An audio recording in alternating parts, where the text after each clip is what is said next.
ஆன்மீக அன்பர்களுக்கு வணக்கம். பல்வேறு கட்டங்களாக பல்வேறு காலங்களாக அந்தந்த காலங்களில் ஒவ்வொரு இஷ்ட தெய்வங்களையும் அவங்க வழிபடுறது வழக்கம். அது மாதிரி கேள்விப்பட்டிருப்பீங்க, ஒரு காலத்தில் அம்மன் வழிபாடு இருந்துச்சு. இந்த வெள்ளிக்கிழமை செவ்வாய்க்கிழமை அண்ணன் தங்கச்சி சேலட் ஊற்றி கொடுக்குறது, இந்த மாதிரிலாம் அம்மன் வழிபாடு இருந்துச்சு. அதை தொடர்ந்து சமீப காலமும் சாய்பாபா வழிபாடு, அது மாதிரி அதை தொடர்ந்து காலபைரவர் வழிபாடு, இப்போ சமீப காலமாக வராகி அம்மன் வழிபாடு என்று அதிகமாக கேள்விப்பட்டிருப்போம், அதிகமாக பார்த்துருப்போம். அதை தொடர்ந்து இப்போ யாரை காட்டாலும் முருகனை வழிபடுறேன், உன்னோட இஷ்டதெய்வம் யாரும் முருகன் அப்படி சொல்லிவிட்டுருப்பீங்க. இதெல்லாம் என்ன காரணம்? கந்த யுகம் ஆரம்பித்து விட்டது.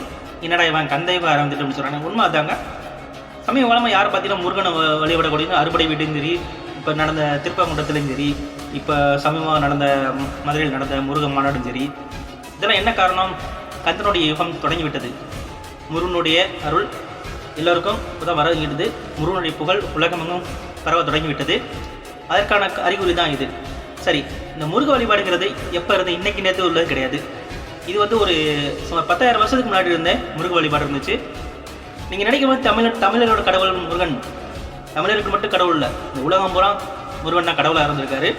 அதற்கான ஆதாரங்கள் அதிகம். இன்றைக்கி நம்ம நினச்சிட்டு இருக்கோம் தமிழ்நாட்டில் மட்டும்தான் முருகன். ஆனால் அப்படி இல்லை. இந்தியாவை கடந்து ஈரான், ஈராக், ஆப்கானிஸ்தான், ஈஜிப்து வரைக்கும் முருகனோட புகழ் இருந்திருக்கு. அது அதுக்கான வரலாற்று ஆதாரங்கள்லாம் இருக்குது, இன்னைக்கு கண்டுபிடிச்சிருக்காங்க. ஈஜிப்தில் கூட சமீபத்தில் எடுத்த அகழ்வாராய்ச்சியில் அங்குள்ள ஒரு கல்வெட்டில் கண்டுபிடிச்சிருக்காங்க. அவங்களுடைய அந்த கல்வெட்டில் என்ன எழுதியிருக்குன்னா, பால்கிற தெய்வத்தை அங்கே வழிபட்டிருக்காங்க. பால்கிற தெய்வம் நம்ம பாலன் முருகன் சொல்கிறோம்ல. ஏன் இன்றைக்கி பைபிளில் நீங்கள் பழைய ஏற்பாடு எடுத்து பார்த்தீங்கன்னா அதில் இன்னும் இருக்கும் பால்கிற தெய்வம். தெய்வத்தை பற்றி எப்படி பால்கிற தெய்வத்துக்கு ஒரு கோவில் கட்டணும், ஒரு மலைக்கு மேலே கட்டணும், அதுக்கான பாலோட தந்தைகிட்ட போய் கேட்கணும். அப்படிங்கும்போது அந்த மாதிரி பழைய ஏற்பாட்டில் பழைய ஏற்பாட்டில் இந்த இருக்குது. அதே மாதிரி இந்த ஈஜிப்டில் இருக்க கல்வெட்டுலையும் அந்த இது குறிப்பிட்டிருக்கு. அது தொடர்ந்து ஈரான்லேயும் இன்னமும் ஒரு இன மக்கள் முருகனை வழிபட்டுக்கிட்டு இருக்காங்க. அது மாதிரி ஆப்கானிஸ்தானில் பார்த்தீங்கன்னா, ஆப்கானிஸ்தானில் நீங்கள் இன்னும் ஸ்கூலில் கூட விக்கிபீடியாவில் தேடி பாருங்க கிடைக்கும். அங்கே உள்ள ஒரு இடத்துக்கு பேர், அங்கே முருக வழிபாடு இருந்திருக்கு. ஆனால் இப்போ அது அழிஞ்சிருச்சு காலப்போக்கில். ஆனால் அந்த டிஸ்ட்ரிக்ட் இன்னும் பேர் சரவணாங்கிற பேர் இருக்குது. நீங்கள் கூகுளில் சர்ச் பண்ணி பாருங்க. ஆப்கானிஸ்தானில் ஒரு ஏரியா சரவணா, இந்த டிஸ்ட்ரிக்ட் பேரே சரவணான் இருக்குது. அது மாதிரி நீங்கள் ஈரானில் இந்த சொன்னல யசீதின்கிற மக்கள் இருக்காங்க, ஒரு பழங்குடியினர். அவங்க இன்றைக்கி நேரத்தில் ஒரு 7000 வருஷமாகவே அவங்களுடைய முருக வழிபாடு இருந்துக்கிட்டு இருக்கு. முருகனோட சிலை இல்லைன்னாலும் மயிலை வச்சு அவங்க வழிபடுறாங்க. அதே மாதிரி நம்ம இந்து மதத்தில் எப்படி குத்து விளக்கில் மயில் வச்சு குத்து விளக்கேற்றி வழிபடுறோமோ, அது மாதிரி அந்த குத்து விளக்கில் வச்சு அவங்க அந்த கோயிலில் வச்சுருக்காங்க.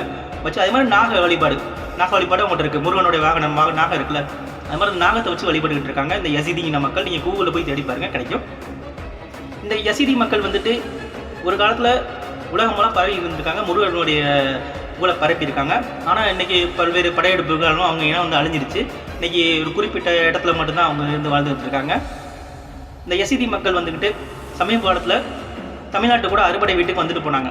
முருகனுடைய புகழை கேள்விப்பட்டு தமிழ்நாட்டுக்கு வந்துட்டு போனாங்க. அதே மாதிரி அவங்களுடைய தலைவர் பாபா ஷேக்னு சொல்லிட்டு ஒருத்தர் இருக்கார். அவர் தமிழ்நாட்டுக்கு வந்துட்டு போயிருக்காரு அறுபடை வீட்டுக்கும். அது மாதிரி அமெரிக்காவில் உள்ள ஒரு முருகன் கோயிலுக்கு அங்கேயும் போய் அங்கே உள்ள முருகனை வழிபட்டிருக்காரு. அதுக்கான படங்கள் கூட நீங்கள் கூகுளில் தேடி பாருங்க கிடைக்கும். சரி, இந்த முருக வழிபாடு ஏன் திடீர்னு சமீப காலம் வந்தது? கலியுக வரதன் கந்தன் என்று கேள்விப்பட்டிருப்பீங்க. இந்த கலியுகத்திலே கந்தன் வந்துவிட்டார். கந்த யுகம் ஆரம்பித்து விட்டது. இனி எல்லா இடத்திலும் முருகனுடைய ஆட்சி தான் நடக்கும். அதற்கான ஒரு பிரகாசமாக தெரிகிறது. வெற்றிவேல் முருகனுக்கு அரோகரா. நன்றி, வணக்கம்.